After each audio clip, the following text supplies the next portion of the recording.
Hey everybody, we kind of all hands onto the truck today because if you look outside it's pouring, so I'm not going to use the booth because there's a leak in the roof over the booth that causes a little bit of a leak in the booth, so I'm not even going to risk it. So we figured get the truck done, mat, put the cab corner on. We had a little bit of rust right here. That right there, and then the other side rocker panel that he repaired a couple of weeks ago is really the only rust on the truck. If you look inside, we did the Mat 66, Dynamat, Kill Mat, whatever it is inside. Did you get a look at that? This truck is getting a full Silverado interior, which includes a headliner and all the plastic pieces in it, so that'll all be covered up. Got the glass out of it today. Success with the back one. I'm not using it again anyway, but that came right out. The front one came out in I don't know, 8 million pieces. But this will be ready for edge prime and primer. I'm going to do some body work on it tonight, but let's take a walk over into the back garage where Jason is working on another project. Pause it. Okay, you probably can't see in here. This is storage. We're kind of arranging things back here so there's more room to put stuff. This is our 67 GTO chassis. It's a 400 completely restored. It's got coilover shocks, tubular upper and lower control arms, front and rear.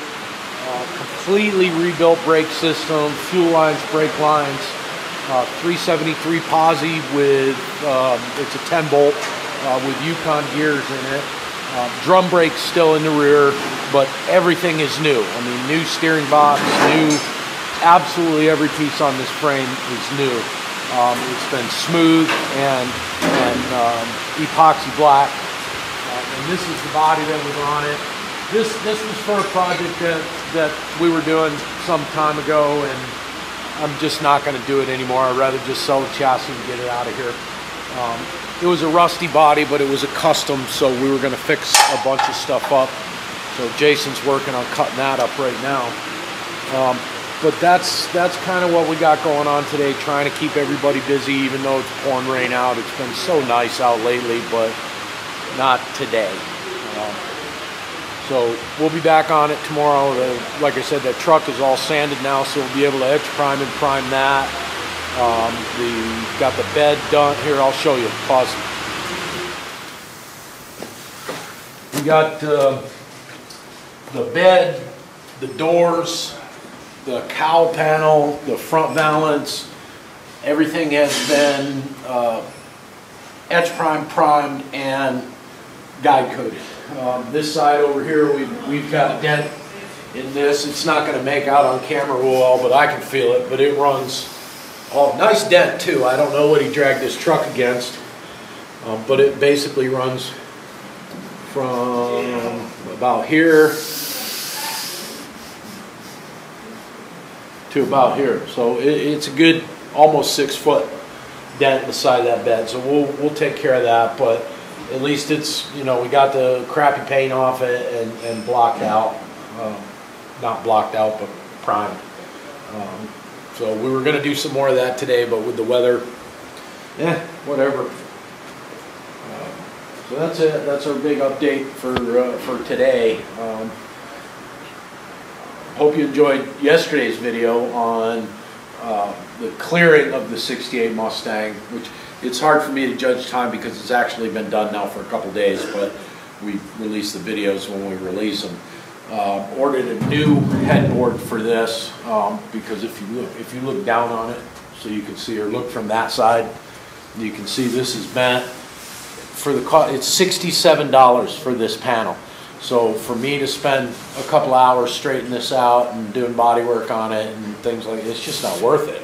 And GM trucks are really cool because the beds completely unbolt. You can take them apart, whereas a Ford or a Dodge bed, they're welded, so you really can't do that. So we'll get that piece in there. The inside of the bed is getting rhinoline, so we're not going to do anything with that. Not filling the holes on the top because this has bed rails that go on it, and it's eventually going to have a tonneau cover on it anyway. But leaps and bounds on this truck in pretty short order. It's pretty easy to do when you put everybody on it. So that's the update on the truck. Come with me.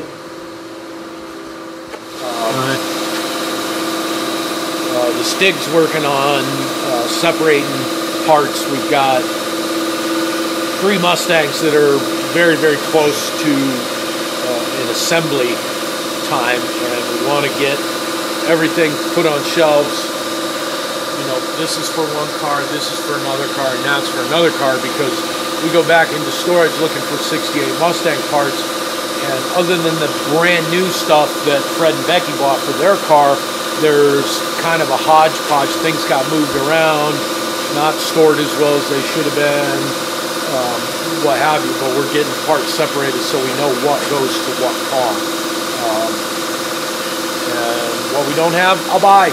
CJ Pony Parts, Kentucky Mustangs, those are the 2 that we use. Kind of leaning towards Kentucky Mustangs now, A, because they're really close, B, because they actually have stuff in stock that CJ's doesn't have in stock, which is kind of odd.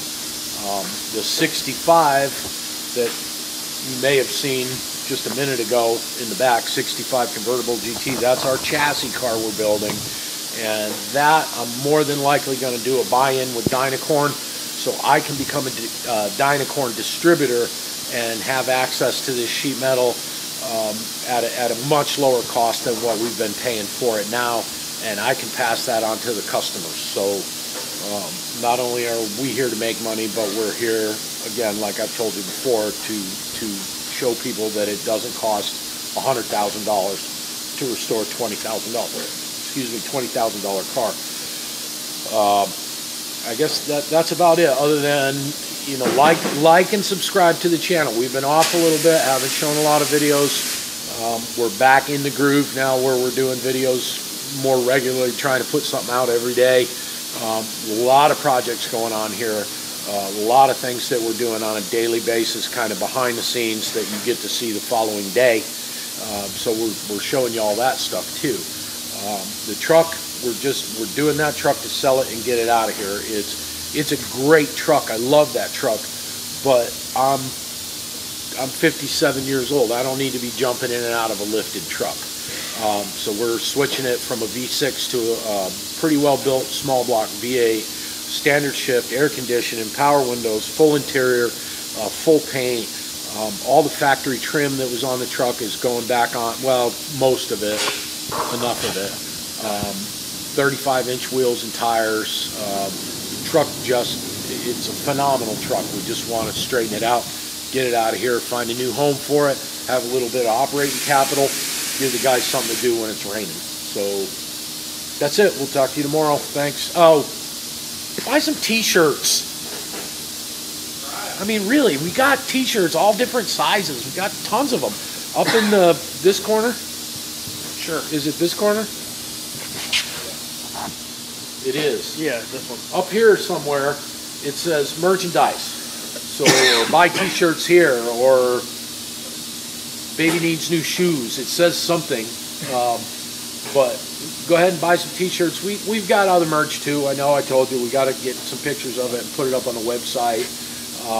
And then like and subscribe to the channel. And don't forget the No Name Challenge, which is coming up the end of No Name Nationals. No Name Nationals. God, September 30th. I can't even remember the name of it. September 30th, October 1st. There you go. There'll be drag racing. There'll be mini bikes. There'll be Hooters girls. There'll be the Jaeger girls, brisket.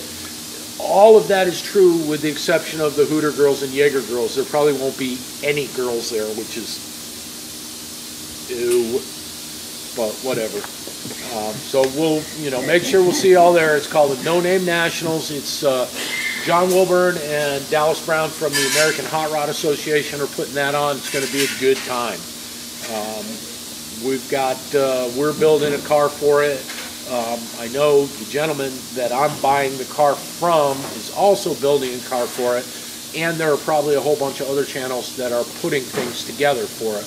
We're also working on our super secret Tesla powered mini bike. No, it's not Tesla powered. I'm kidding. Nuclear powered. It is nuclear powered, using the stock engine, just a nuclear fuel source. That's what it is. It's a push button nuclear fuel source. We located and acquired one of the Tesseract cubes. That's right. That's right. It's like a Rubik's Cube because I can't figure that out. I can't even figure out how to sign into my own YouTube account. But anyway, we'll talk to you tomorrow. Thanks.